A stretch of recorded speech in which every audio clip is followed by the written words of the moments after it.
आप जीवित नहीं हो, बस भीतर एक अहंकार है जो कहता है कि मैं अलग हूं, मैं विशिष्ट हूं। उस अहंकार के मिथ्यात्व को जानना ही अध्यात्म है।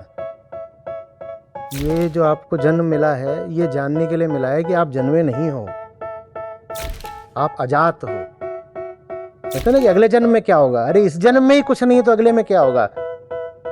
हमारा यही जन्म नहीं है, अगला कहां से हो जाएगा। अगर कोई अच्छी चीज है तो 15 मिनट करें।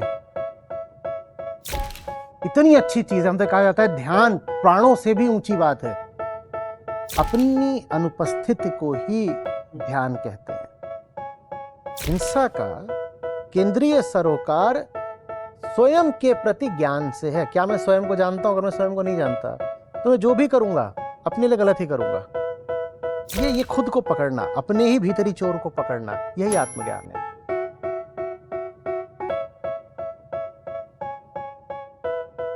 ये आपकी क्लैरिटी ऑफ थॉट बहुत है।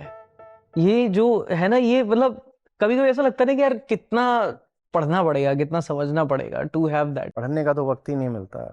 आप पढ़ते तो हो, बोले रात को। मैंने कहा था रात में 2 काम होंगे, व्यक्तिगत समय मिला तो पढ़ लेंगे, और नहीं तो दुनिया दिन भर की जो सब धूल थी वो रात में साफ करेंगे। ज्यादातर तो समय धूल साफ करने में चला जाता है। पढ़ना मेरा लगभग 8 साल से जो मेरी पढ़ने की गति थी वो 20% रह गई है। नहीं तो मेरी जिंदगी में एक समय ऐसा था जब मैं महीने में 4-4, 5-5, शायद 6, 7, 8 किताबें भी निपटा रहा था। तो अभी लगभग 3,000 किताबें हैं मेरी लाइब्रेरी में।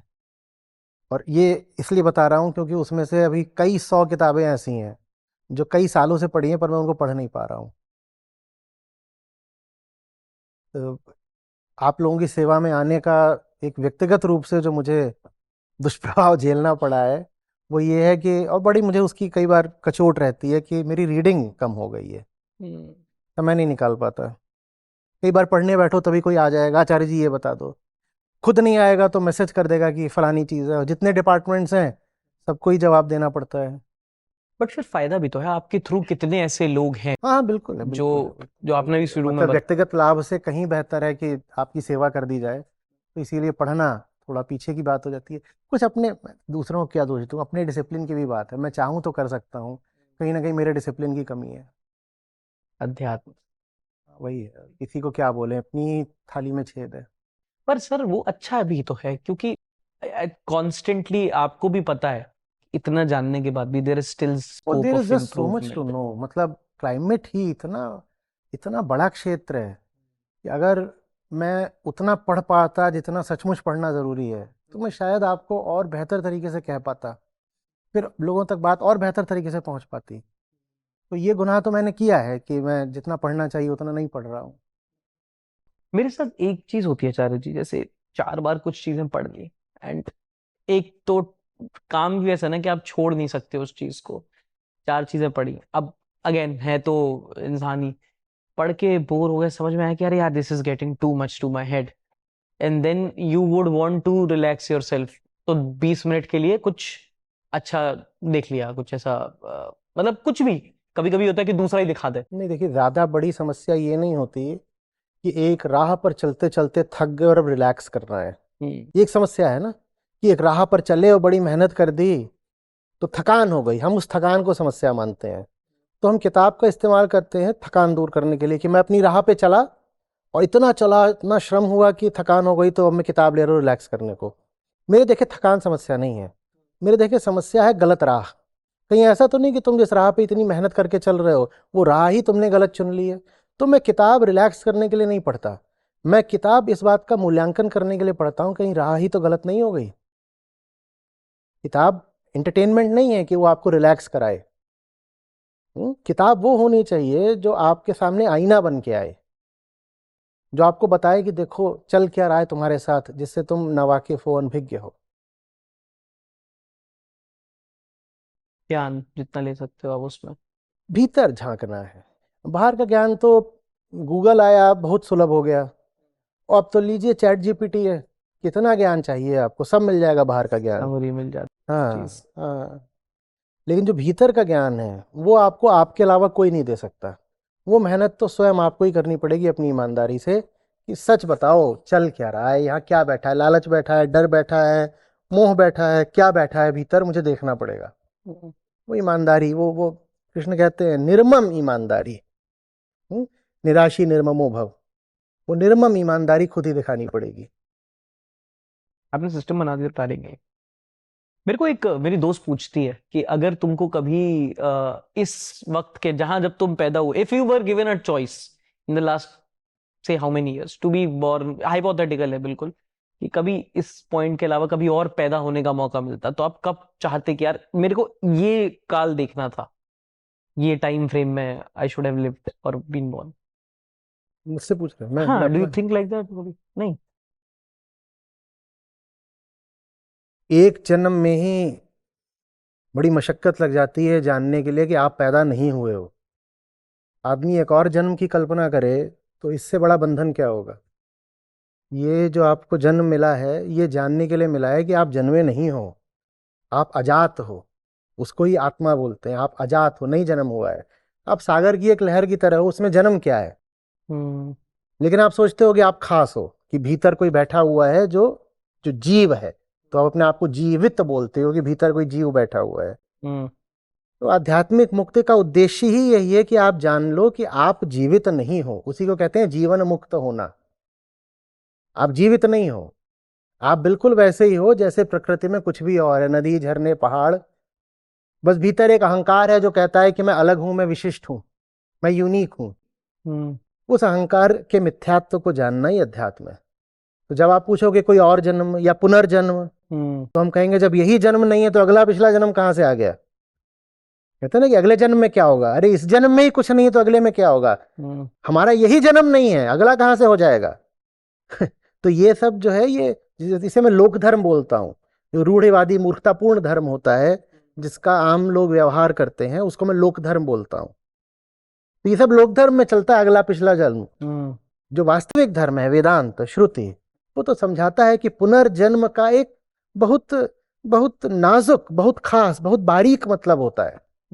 पुनर्जन्म का मतलब ये नहीं होता कि तुम्हारा कोई पिछला जन्म था और अब तुम पैदा हुए, अगला जन्म होगा और फिर एक दिन तुम जाओगे और कहीं पे जाके तुम्हारी आत्मा को कहीं पे विराम मिल जाएगा। ये सब नहीं होता पुनर्जन्म। पुनर्जन्म का अर्थ होता है कि प्रकृति है। श्री कृष्ण कहते हैं गीता में, गुणा गुणेषु वर्तन्ते। पूरी गीता आपको यही समझाने के लिए है कि तुम प्रकृति मात्र हो। एक लहर आती है, गिरती है, अगली लहर खड़ी हो जाती है, यही पुनर्जन्म है।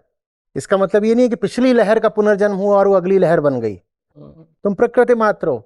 एक पत्ता गिरता है वृक्ष से, दूसरा पत्ता उस पर आ जाता है। इसका मतलब ये नहीं कि जो पत्ता गिरा है वही अगला पत्ता बन गया।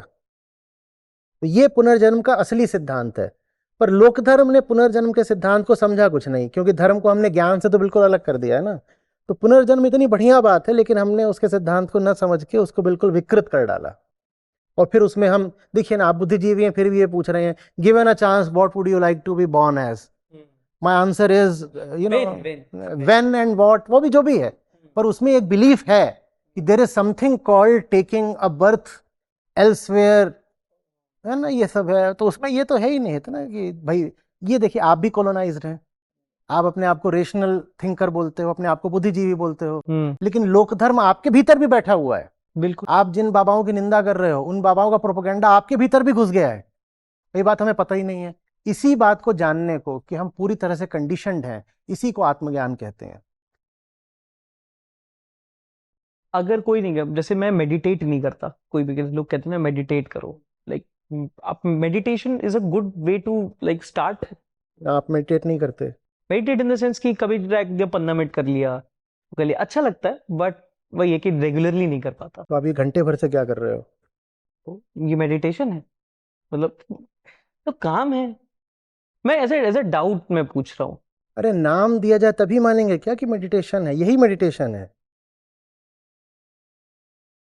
लेकिन जैसे ट्रेडिशनली, अगेन ट्रेडिशन को आग लगाइए। नहीं, तो बेसिकली अगर जैसे कहते हैं ना कि 15 मिनट करो, ये शांत रहो, वांत। अगर कोई अच्छी चीज है तो 15 मिनट करें। इतनी अच्छी चीज है, हमसे कहा जाता है ध्यान प्राणों से भी ऊंची बात है। इतनी ऊंची बात है तो 15 मिनट आए जिंदगी में, 24 घंटे क्यों ना आए? अगर ध्यान में सचमुच वो मूल्य है जो बताया जाता है, तो वो मूल्य मुझे 24 घंटे चाहिए, 7 दिन चाहिए, 365 दिन चाहिए। ये ध्यान है, यही ध्यान है। अपनी अनुपस्थिति को ही ध्यान कहते हैं, और अपनी अनुपस्थिति के प्रति निष्ठा को ही, समग्र प्रयास को ही ध्यान की विधि कहते हैं। तो हम जो ये कर रहे हैं अभी वार्तालाप, ये ध्यान की विधि है, मेथड ऑफ मेडिटेशन। और जो आप मुझे सुन रहे हैं, उसके कारण आप अगर थोड़ा मिट पाए, थोड़ा अनुपस्थित हो पाए, तो फिर आप ध्यानस्थ हो गए।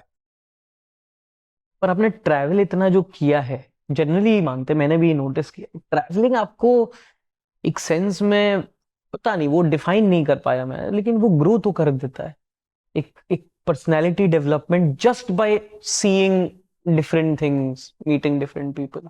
मैं तो जहां गया वहां एक ही चीज देखी, तो डिफरेंट थिंग्स कहाँ से जो देखूं? कि है यही क्लाइमेट चेंज, अज्ञान, मूर्खताओं के अलग अलग रूप, हम्म अलग अलग चीज। क्या मैं भारत से बाहर गया, मैंने वहां भी वही चीज देखी। ऊपर ऊपर चीजें बदलती रहती हैं, भीतर तो वही अहम वृत्ति है ना। तो मैं क्या बोलूं कि उससे मुझे ग्रोथ मिली। और दूसरे, ये इंटरनेट का जमाना, दूसरे किताबों से मेरा साहचर्य, तो उसमें फिजिकली मैं जा करके देखूं कि क्या चल रहा है, ये कोई बहुत जरूरी नहीं होता। यहाँ गोवा में मछली ज्यादा काट रहे हैं, इन्हें मछली के दर्द का नहीं पता। हैदराबाद में बकरा ज्यादा काट रहे हैं, उन्हें बकरे के दर्द का नहीं पता। मैं उसमें क्या अंतर करूं? लोग तो सब जगह एक जैसे ही हैं। और जहां न मछली काट रहे हैं न बकरा काट रहे हैं, उदाहरण के लिए राजस्थान में, गुजरात में, उत्तर प्रदेश के कुछ हिस्सों में, वहां वो और तरीकों से हिंसा कर रहे हैं। वो शोषण कर रहा है वो तो। वहां वो अपनी बेटियों को ही काट रहे हैं। भारत की आबादी से 5 करोड़ लगभग महिलाएं गायब हैं, वो सब उत्तर भारत से गायब हैं, जबकि वहां मांस कम खाया जाता है। ये बड़ी गजब बात है। भारत के जिन इलाकों में जीव हत्या सबसे कम होती है, वहां भ्रूण हत्या सबसे ज्यादा होती है। जहां जीव हत्या जितनी कम है, जैसे कि हरियाणा बहुत वेजिटेरियन है, पंजाब भी वेजिटेरियन है, राजस्थान भी वेजिटेरियन है, उत्तर प्रदेश के भी जिले ज्यादातर दक्षिण की अपेक्षा ज्यादा शाकाहारी हैं। पर सबसे ज्यादा भ्रूण हत्या उन जगहों पर होती है जहां शाकाहार सबसे ज्यादा चलता है। तो हिंसा है। मैं जहां जाता हूं हिंसा ही देखता हूं। उसके रूप रंग बदलते रहते हैं। ये मछली काट रहे हैं, बकरा काट रहे हैं। केरल चले जाओ तो वहां गाय भी काट रहे हैं। हाँ। ठीक है। उत्तर में चले जाओ तो वहां पे कम काट रहे हैं, लेकिन वो उनको बेटियां काटते हुए लाज नहीं आती। पर ये बहुत बहुत बेहतरीन एनालॉजी आपने बताई मुझे, ये ये भी अभी ताजी कंपैरिजन। ताजी आई, आज से पहले कहीं नहीं, मुझे भी नहीं पता थी। ये आपने बोलते बोलते बोलते कि हाँ ऐसा है, तो अभी सोच, कोई कोरिलेशन आपको लगता है कि क्यों हो सकता है ऐसा, क्यों? हिंसा तो हिंसा है ना। आदमी हिंसक है। यहाँ एक तरीके से हिंसा करेगा, वहां दूसरे तरीके से हिंसा करेगा। घर में एक तरह से हिंसा करेगा, दफ्तर में दूसरे तरीके से हिंसा करेगा। दफ्तर में वो अपने चपरासी को शोषण, घर में आके बीवी बच्चों का शोषण।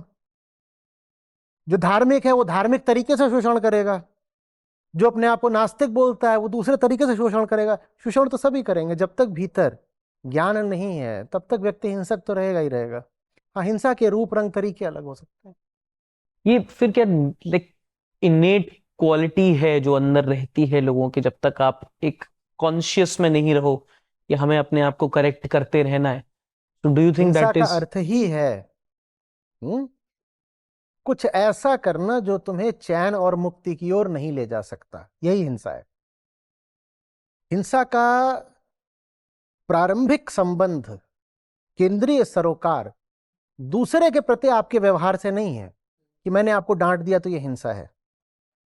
हिंसा का केंद्रीय सरोकार स्वयं के प्रति ज्ञान से है। क्या मैं स्वयं को जानता हूं? अगर मैं स्वयं को नहीं जानता तो मैं जो भी करूंगा अपने लिए गलत ही करूंगा।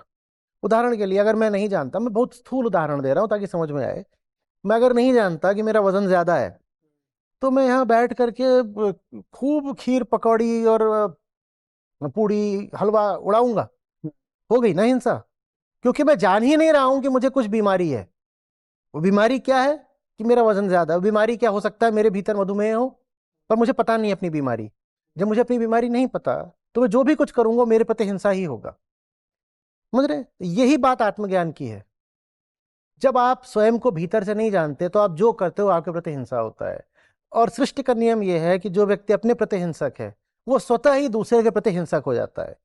ठीक इसी तरह से इसकी कोरोलरी ये है कि जो व्यक्ति अपने प्रति प्रेमपूर्ण है वो बिना प्रयास करे दूसरे के प्रति प्रेमपूर्ण हो जाता है। उसे पता भी नहीं होता वो प्रेम में है, पर उसका प्रत्येक कर्म प्रेम का ही एक कृत्य बन जाता है बिना उसके चाहे।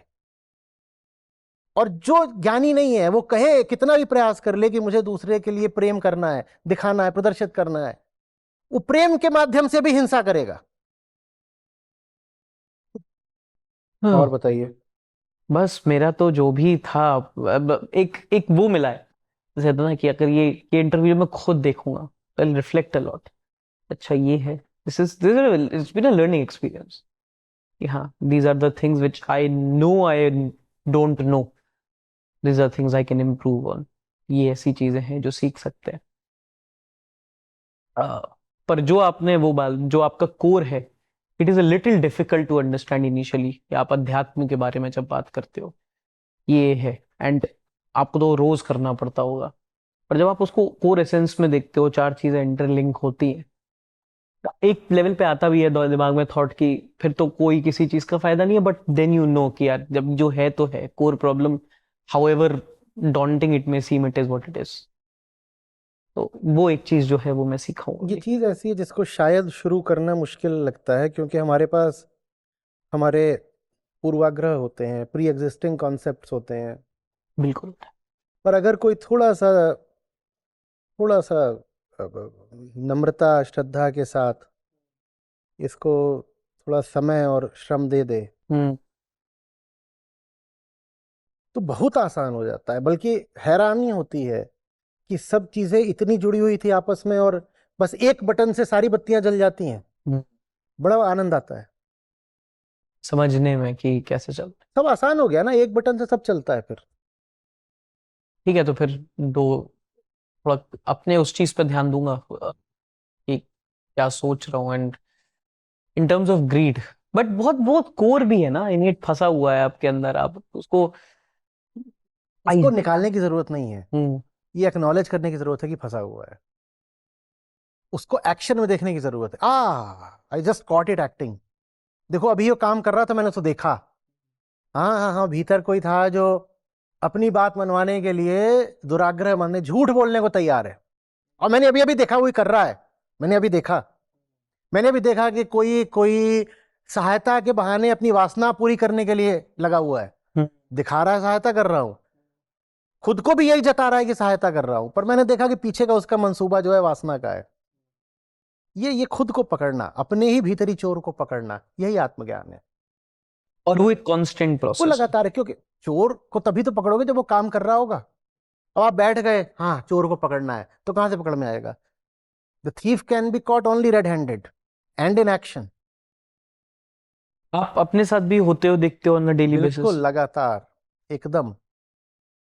और जब नहीं हो रहा होता, मान लो कोई ऐसा अंतराल आ गया हम्म। कि जब, चल रहा है। तो उसके बाद ऐसे होता है जैसे आदमी नींद से उठा हो। पता चल जाता है कि अभी अभी जो है एक पीरियड था जिसका डेटा गायब है।